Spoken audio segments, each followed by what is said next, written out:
Investment का नाम सुनते ही हमारे माइंड में दो टर्म्स आते हैं। सबसे पहला जो है रिटर्न, दूसरा रिस्क।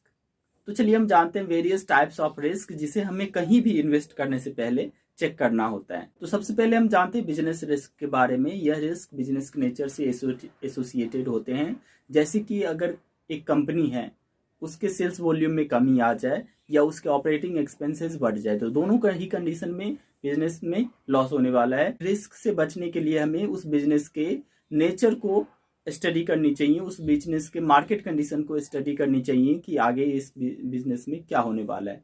तो इससे हम इस रिस्क से बच सकते हैं। दूसरा है फाइनेंशियल रिस्क। किसी भी बिजनेस में दो मेजर सोर्स से पैसे आते हैं।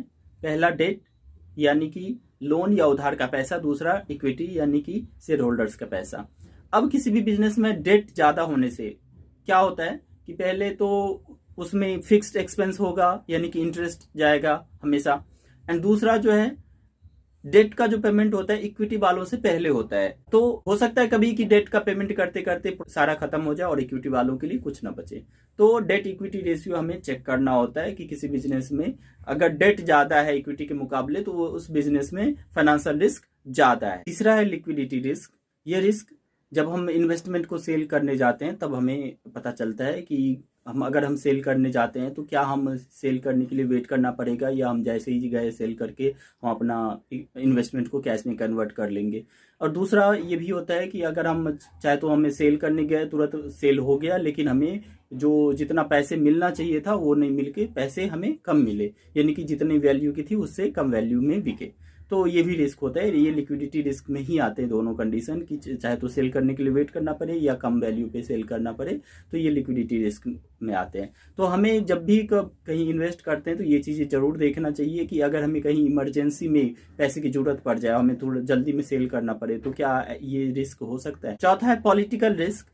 यह रिस्क किसी भी कंट्री के इकोनॉमिक एंड पॉलिटिकल अनसर्टेनिटी के वजह से होते हैं। जैसे कि पाकिस्तान को ले लेते हैं, वहां पर पॉलिटिकल एंड इकोनॉमिक दोनों ही अनसर्टेनिटी है। तो ऐसे बिजनेस जो कि पाकिस्तान में है या पाकिस्तान से एसोसिएटेड है, तो ऐसे बिजनेस में इन्वेस्ट करने से हमें पॉलिटिकल रिस्क है। पांचवा है जियोपॉलिटिकल रिस्क। यह रिस्क वॉर या टेरर अटैक से एसोसिएटेड होते हैं या कोई ग्लोबल अनसर्टेनिटी के से एसोसिएटेड होते हैं, जैसे कि हमें कोविड में या यूक्रेन रसिया वॉर में हमें देखने को मिला। सिक्स्थ है रेगुलेटरी रिस्क। इस रिस्क का एग्जांपल हम पेटीएम को देख सकते हैं। रेगुलेटर यानी कि किसी भी इंडस्ट्री के रेगुलेटर होते हैं, जैसे कि बैंकिंग सेक्टर का आरबीआई रेगुलेटर है एंड कॉर्पोरेट सेक्टर का सेबी रेगुलेटर है। ऐसे रेगुलेटर जिसके अगर रूल एंड रेगुलेशन के अनसर्टेनिटी की वजह से होते हैं या रूल एंड रेगुलेशन फॉलो नहीं करने की वजह से आते हैं, ये रिस्क रेगुलेटरी रिस्क कहलाते हैं। Seventh exchange rate risk.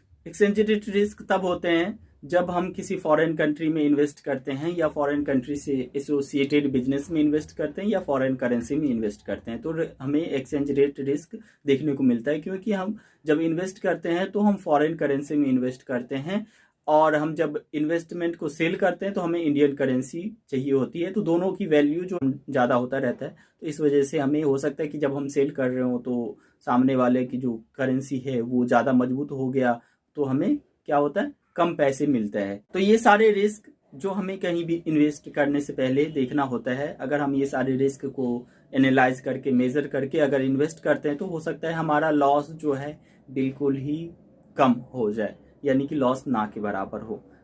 Thank you.